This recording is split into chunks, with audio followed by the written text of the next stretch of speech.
Okay, so the first thing you're going to do when you get your book page is take your pencil and really lightly you're going to start to circle words or phrases that you like. And we're going to start at the top. And all we're really doing is building sentences. Okay, so what I have here is I picked something that seemed really interesting to me. I picked one sentence here. Now I'm not going to pick a whole paragraph because then I'm stealing somebody else's work. But I can choose this sentence if I think it's interesting. So I have his eyes brimmed with tears. So that's kind of sad, so I'm going to keep reading and see, oh, I really like you and I are not meant for each other. That makes sense. His eyes brimmed with tears, you and I are not meant for each other. That would make sense. He's sad. Give me your memories. Your emotions do nothing but distract us. Okay, so I'm kind of going with this theme of people are, it seems like they're breaking up or growing apart. Now the tears spilled down cheeks, numb. He curled up against her as night passed into day and came to an end. So do you see how I'm kind of continuing one thought? It all connects together from the top to the bottom of my page. Now you might not go all the way to the bottom of your page. You might go somewhere in the middle, or you might start in the middle and go to the end. It just depends on how long you want your poem to be. A couple of things that you want to remember. You don't want to use names of characters because your reader is not going to know what that is or who that is because we're not reading the novel. We're just reading your poem.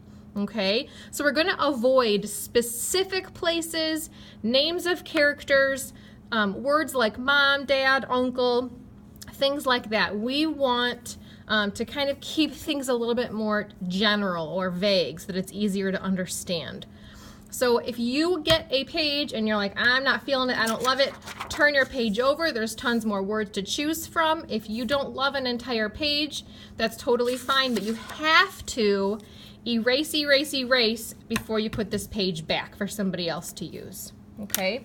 Once you finalize your poem and you've had it approved by either myself or a classmate, you are going to take a thin Sharpie and very carefully you are going to either circle or square. You decide what shape you want to do around your words.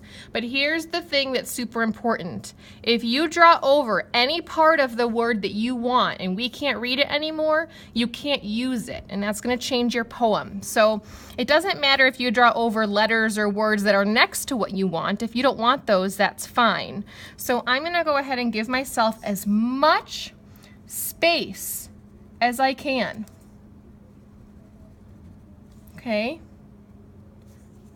As much space as I can so that I don't run the risk of cutting anything off. Okay? And I'm going to do like boxes, but again, you can choose the shape.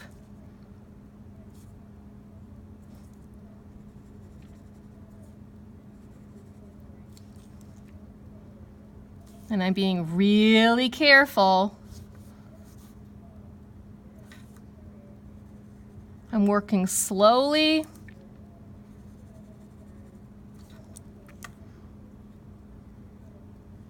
I'm making sure we can see the entire phrase or word.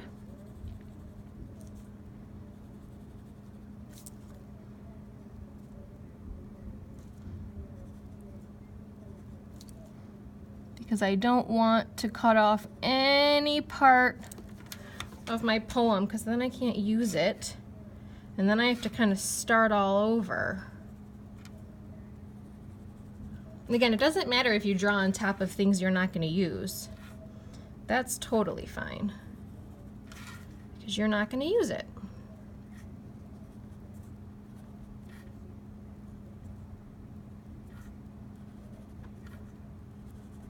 Okay, so now that I've identified the words that I want, I'm going to take an eraser and I'm going to very carefully, you don't want to rip your page, okay, carefully erase all my pencil. This is why it is so important to circle your words really lightly because we don't want any ghost lines.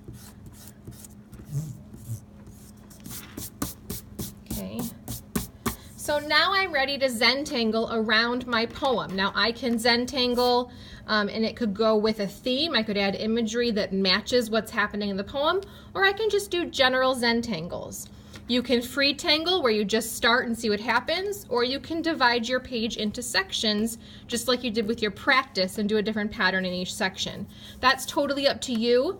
Look at the examples so you can kind of see some options for you.